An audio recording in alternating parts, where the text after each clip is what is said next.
આજે વિધાનસભાના સન્માન્ય ગૃહમાં તારાંકિત પ્રશ્નમાં નર્મદા જિલ્લાના જે જંગલ વિસ્તાર છે જ્યાં ખેતીવાડીની લાઈન વીજળી પહોંચી નથી શકતી ત્યાં પીએમ કુસુમ યોજના અંતર્ગત સિંચાઈ માટે જે સોલાર પંપ આપવામાં આવે છે એને લઈને ચર્ચાઓ હતી। ત્યારે માનનીય મંત્રીશ્રીને અમે જણાવ્યું કે એમાં યુએસપીસી જે યુનિવર્સલ સોલર પંપ કંટ્રોલ કે સિંચાઈના સમય સિવાયના જે ઉર્જા સોલર દ્વારા સંગ્રહ કરી શકે અને એ ઉર્જાનો ઘર વપરાશ કૃષિ અને પશુપાલનને લગતા સાધનો ચલાવી શકાય એના માટે સોલર પંપમાં યુએસપીસી લગાડવા માટેની અમે માંગ કરી છે।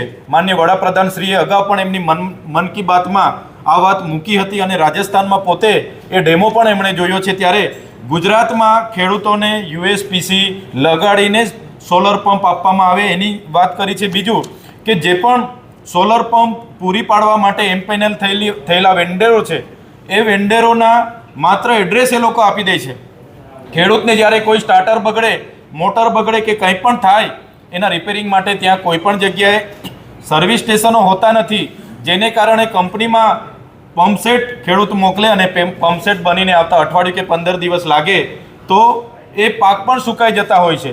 આજે અમે માનનીય મંત્રીશ્રીને કીધું છે કે તાલુકા કક્ષાએ દરેક વેન્ડરનું પોતાનું સર્વિસ સ્ટેશન હોય અને જ્યારે પણ કોઈનું કંઈ બગડે છે તો ત્યાં એનું રિપેરિંગ થાય એની માંગણી અમે વિધાનસભાના ગૃહમાં કરી છે। ત્રીજું, જે પણ વેન્ડરો જેને પણ એમ્પેનલ કરવામાં આવેલા છે 2-3 એજન્સીઓ સિવાયના જે બીજી એજન્સીઓ છે જેમ કે દર્શનીલ ઇલેક્ટ્રોમેશન છે અને રોટોમક મોટર જેવી એજન્સીઓ દ્વારા ફોર્મ ભરતી વખતે પણ આજે મંત્રીએ કીધું કે 1 રૂપિયો ખેડૂતોએ આપવાનો નથી, છતાં ફોર્મ ભરતી વખતે આ દર્શનીલ ઇલેક્ટ્રોમેશન કરીને એક એજન્સી છે, એક રોટોમક કરીને છે, એ લોકો દ્વારા ફોર્મની સાથે 1000 રૂપિયા લેવામાં આવે, જ્યારે સ્ટ્રક્ચર ઊભું કરવામાં ફાઉન્ડેશન કરવામાં પણ 1500 રૂપિયા લેવામાં આવે છે એવી ફરિયાદો અમને મળી છે।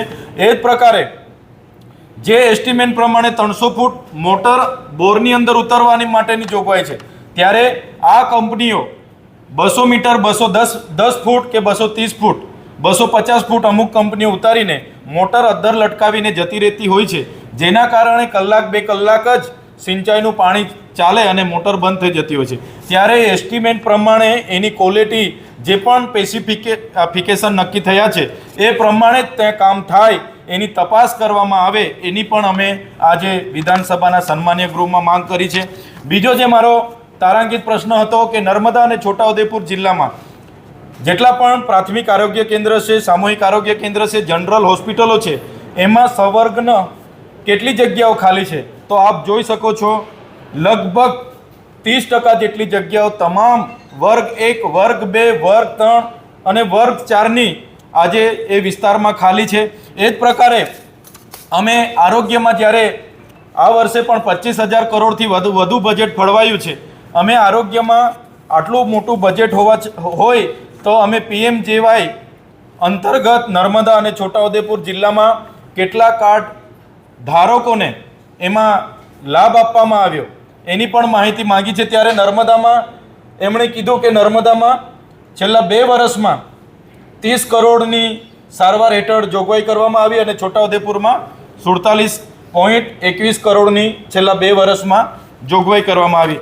આમ નર્મદાની વસ્તી ખૂબ વધારે છે 30 કરોડ અને જે 47 કરોડની વાત થાય છે ખૂબ જ ઓછી નર્મદા જિલ્લાના લોકોને આનો લાભ થયો છે। એ જ પ્રકારે સાથીઓ મારો જે 84 ક્રમાંકનો જે પ્રશ્ન હતો વિધાનસભાના સન્માન્ય ગૃહમાં એનો જવાબ માન્ય મંત્રીશ્રીએ જે આપ્યો છે, અમે પૂછ્યું હતું કે નર્મદા અને તાપી જિલ્લામાં સરકારી હોસ્પિટલોમાં આરોગ્ય કેન્દ્રમાં જિલ્લામાં કેટલી સબવાહિનીઓ છે। મારે દુઃખ સાથે કહેવું પડે છે કે સરકારે આ વિધાનસભામાં સ્વીકાર્યું કે એક પણ સબવાહિની નર્મદા અને તાપી જિલ્લામાં નથી। સાથીઓ નર્મદા જિલ્લો એ સ્ટેચ્યુ ઓફ યુનિટીનો જ્યાં આવી છે, જે વિશ્વની સૌથી ઊંચી પ્રતિમા છે એ નર્મદા જિલ્લો છે, ત્યાં નર્મદા બંધ આવેલો છે, છતાં એક પણ સબવાહિની નથી। કોઈનું મૃત્યુ થાય છે એને લઈ જવા માટે ટ્રેક્ટરના ડાલામાં બેસાડી નાખીને લઈ જવું પડે છે, પિકઅપના ડાલામાં લઈ જવું પડે છે, ક્યાંક ને ક્યાંક ઝોલીમાં લઈ જવું પડે છે। આ સ્ટેચ્યુ ઓફ યુનિટીના નર્મદા જિલ્લાની વરવી વાસ્તવિકતા છે। એટલે આજે સરકારે ખૂબ સહજતાથી સ્વીકારી લીધું કે એક પણ સબવાહિની અમે હજુ પૂરી પાડી શક્યા નથી। આવડું મોટું બજેટ હોવા છતાં નર્મદા અને તાપી જિલ્લા સહિતના જિલ્લાઓમાં સબવાહિની ન પૂરી પાડીને સરકારની આ મનસા, સરકારની બેદરકારી આ છતી થઈ રહી છે. ધન્યવાદ.